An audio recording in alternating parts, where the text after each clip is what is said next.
another episode of Recovery Unleashed with Alan. Just before I kick into today's episode, I just want to say a massive thank you to everyone who's been messaging, all the kind comments, the people who've been liking and sharing the posts. They really are appreciated. Um, you probably think that like I'm in some way confident or I'm comfortable doing this. I am definitely out my comfort zone, and it's not something that I ever thought I'd see myself doing. As I've said, like I do suffer a little bit. Well, not a little bit. I may as well be honest. I do suffer with anxiety. It's definitely a struggle. It's one of the things that have become more apparent for me since I started on my journey of sobriety. But um, it's still more powerful for me to be here and to actually be sharing the message than worrying about my own problems. So again, I really wanted to say a heartfelt thank you because it is greatly appreciated. And onto the main business of today, I suppose. So, what is today's topic? And from reading all your comments and the private messages that people have been brave enough to send me, it's people who are relapsing and what happens if I do. So, today's topic is, what if I relapse? And the first thing I want to say to you about it is, no recovery is perfect. Well, no recovery that I know of or that I've met has had a perfect recovery. Um, so within that, I relapsed so many times. Okay, so there was my relapses before treatment and really entering into sobriety, or actually really giving it a heartfelt go. And then there was my one relapse post treatment. So my relapses before were every week I'd be making a promise to myself. I was so broken and I was so down and just sick of the life that I was living, and I couldn't stop.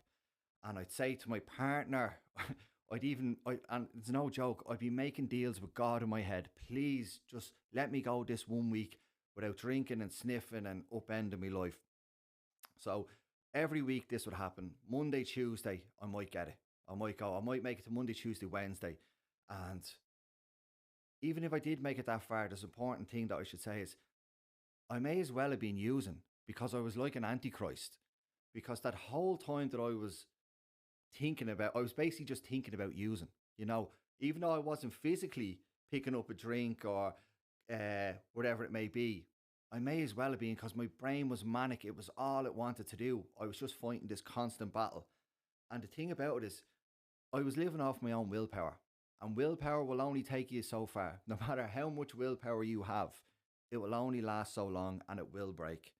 So maybe I get to Wednesday, Thursday, and the voice would just be getting louder and louder and louder. And eventually I give in.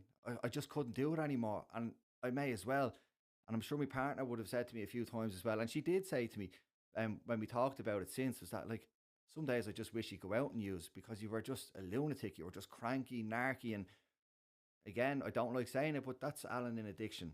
So that they were weekly relapses for me. And every time you relapse, it pulls you down a little bit deeper. It drags you down a little bit because you've defeated yourself again.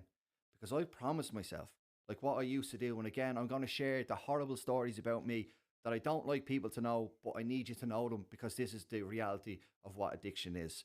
So like on a Monday, I'd be so miserable. I'd be down, down, down. I might have had another mad weekend and I'm just feeling miserable. And I'd look at my kids, and I always wanted to do right by my kids. And I'd make them a promise. I'd say, girls, Friday, we're going to go to Fantasia and whatever we're going to do, I'd make some arrangement or something that we were going to do. And I'd promise I was going to do it. And when I promised, in my heart, I honestly wanted to do it. I felt like, right, I'm definitely doing this. And that was okay for Alan, who was in the depths of despair on a Monday. But then as the week went on and I was just getting a little bit less miserable, just a little bit less. But by the time Wednesday, Thursday came, I was fit enough to go out and use again. And I couldn't stay. I had to break the promise. I'd make any excuse, but I'd go out and I wouldn't keep my promise to my kids. And that still breaks my heart now to this day. And I don't like saying that, but that's what I done. That's Alan in addiction. That's Alan in active addiction. I couldn't keep my promises to my kids. And then Friday would come and I'd be out and I'd be gone, and it was just a repeat cycle. That was every week. I used to think, I'd done this to myself for so long, I used to think it was normal to drag yourself through a week. I used to think it was normal to be going into work with my head down, feeling miserable, full of anxiety. I'd done it that much that it became my normal. And I didn't realize what life used to be like before. Because you do something so long or for so long, it becomes your normal life. So I relapsed. That was my weekly, every week. I used to come up with ideas on how not to relapse. You know, I used to do one, and me and my partner, we do laugh about is I'd print off a calendar onto an A4 page, and I'd write on the top 28 days or 30 days, whatever my target was for that week, and I'd stick it on the fridge door, just on the press on the fridge door. I'd stick it to the back of it, okay? And I'd have full intentions of doing this. I'd be like, right, this is it. I'm getting clean. I'm getting a better life. Sometimes I didn't even make it through that day. I never even got to start the calendar. And yes, I'm able to laugh and have a joke about it, but at the time, that was horrific. Do you know we had calendars stuck upon calendars, and they were only ever 3 days, 4 days. They never went over a week. But that was just, I'm just trying to show you what active addiction is like. So that used to be like a normal week for me, and they were relapses, but I hadn't entered into sobriety. That's the difference. So after I went to treatment and I got out, I lasted 3 months before I had my last relapse. And that relapse happened because I didn't want to work a program. So went into treatment, I'd done my 5 weeks, and yes, I did start to feel great because I'd had a break. You know, my body was clean, my brain was a little less manic, sorry, I should say. But it was tough. But when I got out of treatment, there was something that I didn't want to do. And I didn't want to get fully involved. I didn't want to go to meetings. I didn't want to get a sponsor. I just thought, right, I'm okay now. I'm feeling good now. I can do this. But that's not how it works, unfortunately. You have to work this every day. And the thing about the relapse was, it was actually came just before lockdown. And as I got closer to my relapse, I could hear the horrible little voice in the back of my mind. It got louder and louder. So each day I'd have a thought, oh, I wouldn't mind going drinking today. Oh no, don't forget about that. You're fine. You're fine. The next day it was back again, but it got louder and the urge came back a little bit stronger again. Until finally, I woke up one morning and I said to my partner, I'm going drinking today. And she looked at me and thought, what? And I said, yeah, yeah, I'll be fine. Like, it's grand. And I went out and I went drinking and it broke her heart. My kids and all, after only being in treatment, it took me 6 weeks to completely upend my life again. From a fella who's been to treatment, broken, all the stuff I'd learned, how much I was starting to enjoy life again, 6 weeks to be back at square one.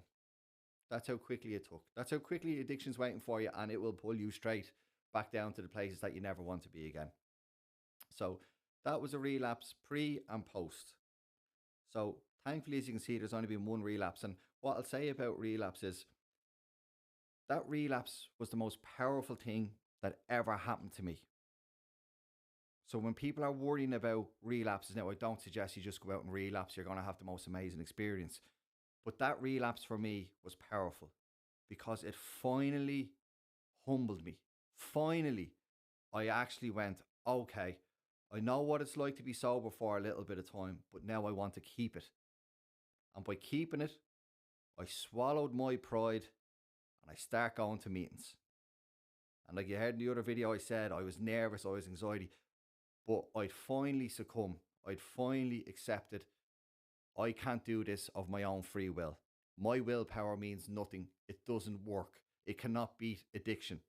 So I start going to meetings and I start going on the journey. And thankfully, from that relapse to this day, I think actually 2 days ago, I was 1,700 days sober. Now, think back to what I said.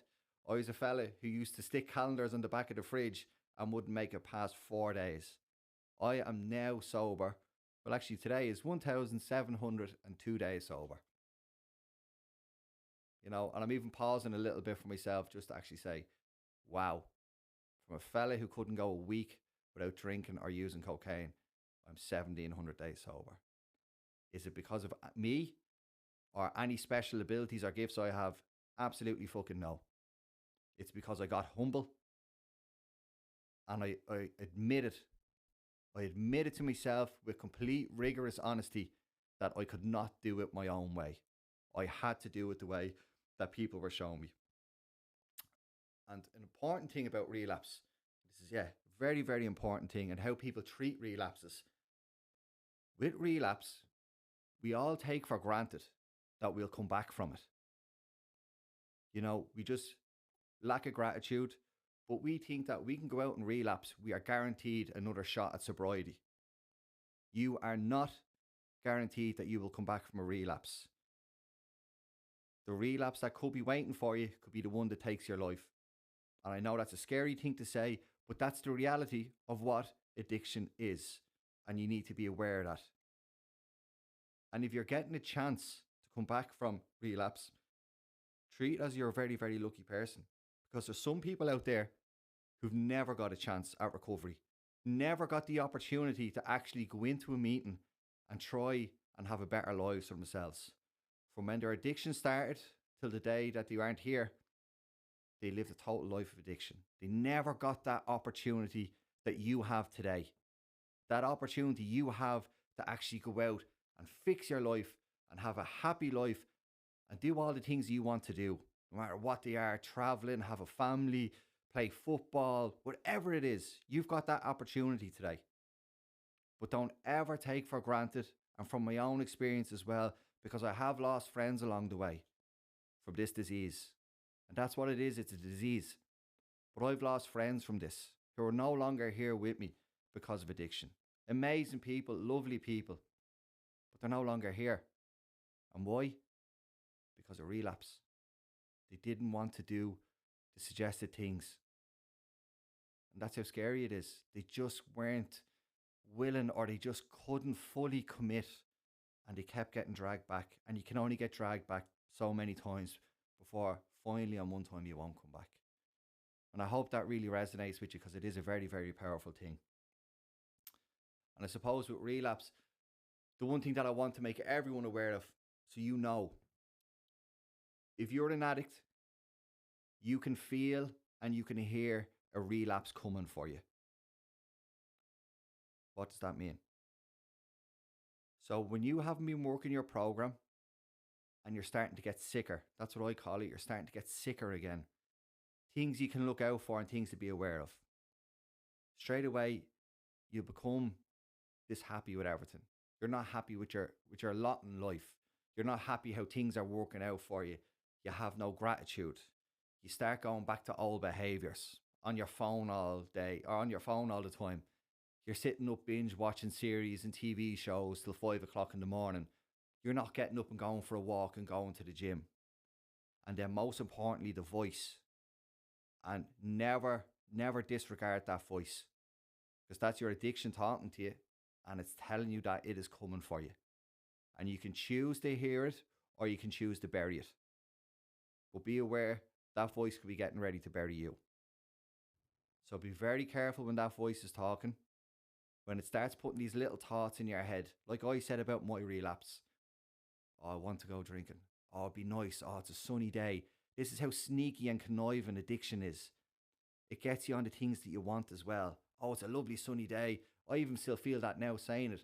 I'll have a few cans of tunes. It'll be great. It doesn't tell me that I'm going to be sitting on my own at 10 o'clock in the morning in my room, drinking and sniffing coke on my own, paranoid. It doesn't tell you the bad bits. It tells you the good bits, because it's sneaky and it's conniving and it's dangerous.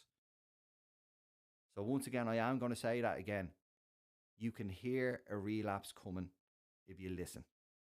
Look at your behaviors. Look how your thinking has changed. And just be mindful of it. Don't bury that voice. Listen to it and take action. If you have a sponsor and you're lucky enough that you ring your sponsor, you tell them exactly what's going on, because they've experienced it. If you're not if you don't have a sponsor or you're not in the 12 steps, talk to someone. Because trust me, if you do enter that relapse, again, not only are you risking your own life, but think of the destruction you're causing to all the people around you. Because that's something that I used to do. And you have to be mindful of this. When you make promises and you tell people, I'm going to get sober and this is it, I'm going to do it. The people who love you, like your family, your kids, your parents, they believe you, because they want you to get better. They want you to be the amazing person that they know that you can be. But every time that you relapse because you won't listen or you won't do the suggested things, never mind the devastation you're causing to yourself and what you're going to have to go through. But think what it's like for your family. Think of the heartbreak they feel, the absolute devastation. Their hopes are crumbled in one bad decision we make. But we never think about the families. As I said, an addict in active addiction is a very, very selfish person. So please be mindful of that. Listen out for that voice. If you have relapsed, it is not the end of the world. It's only the end of the world if you let it be. Yes, it's happened. You're feeling rubbish. I know you feel as low as you can possibly feel. But you don't have to let that be the outcome of it. You can pick yourself up and say, right, it's happened, but I can do something about that. I am lucky enough still to be in the position where I can change that. So I hope that really resonated with you because it was coming across in the comments. People who'd relapse, I don't know what to do. How am I going to get back from this? What if I relapse? I'm talking about the things that you're asking me. And I'm sharing my experiences. Things that I've done that I don't want people to know because I care. I'm not putting myself as I'm this amazing person who's making a podcast about sobriety because I'm not that person. I'm just a person who knows what it's like to struggle and to be at the bottom of the barrel. And I want everyone to know there's a way out of that. So I'll always say, you'll probably get sick of me saying it at this stage, but please follow, uh, all my socials and just help me get that message out there. And if you are the addict that's hearing this, I know you feel low, but please know that you are not too far gone. You are never too far gone. There is always a way back. So on that note, I will catch you on the next episode. And don't forget, unleash your own